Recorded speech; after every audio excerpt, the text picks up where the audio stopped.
প্রশাসনের সামনে নারীর গায়ে হাত কিভাবে আসে? আপনারা সেটার বিচার আগে করবেন। এটা তো আইন শৃঙ্খলা বাহিনী দেখবে।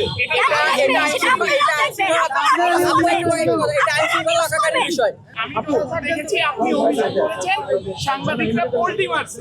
আচ্ছা, আপনার কি মনে হয় আমরা আপনাদের বন্ধুবর বা আপনাদের? আমি এই ব্যাপারে একটা কথা বলি।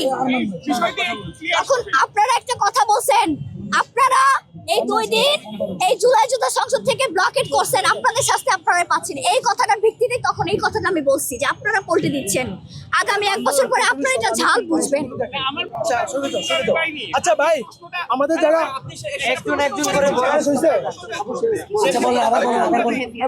আমি জিজ্ঞেস করেছি আপনি কি মনে করেন যে আমরা যারা গণমাধ্যম কর্মী তারা কি আপনার বন্ধুবর, যে আমরা পোল্ট্রি মারবো, আমরা কি আপনাদের অবশ্যই আমরা বিশ্বাসী, অবশ্যই আমরা বিশ্বাসী। আপনারা মানুষজনকে কিন্তু আপনারা কিন্তু কথা ঘুরিয়ে নিয়েছেন। আমার প্রশ্ন ছিল প্রশাসনের সামনে নারীর গায়ে হাত কিভাবে আসে? আপনারা সেটার বিচার আগে করবেন। এটা তো আইন শৃঙ্খলা বাহিনী দেখবে।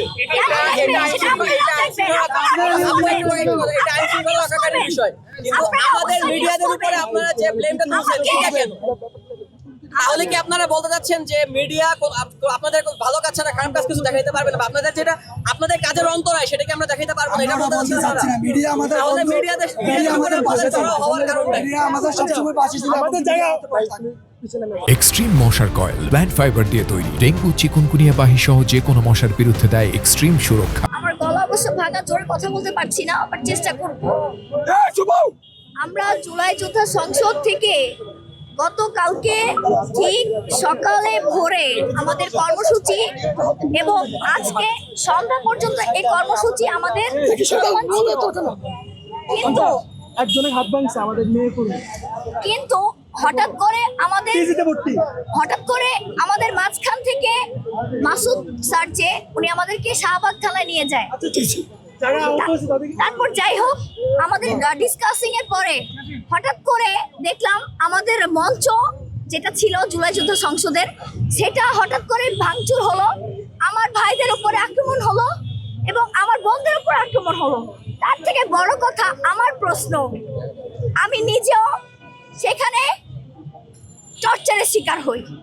প্রশাসন থাকা সত্ত্বেও সেখানে বাইরের ছেলে কিভাবে এই সাহস পায় একটা নারীর গায়ে হাত দেওয়া? আমার এটাই প্রশ্ন আজকে আমি আপনাদের মাঝে দিয়ে দিলাম। এবং আমাদের মধ্যে মেয়েরাও কিছু পিজিতে ভর্তি আছে, আপনারা তাদের জন্য একটু দোয়া করবেন। আচ্ছা, আমি একটা ইনফরমেশন দেখাই।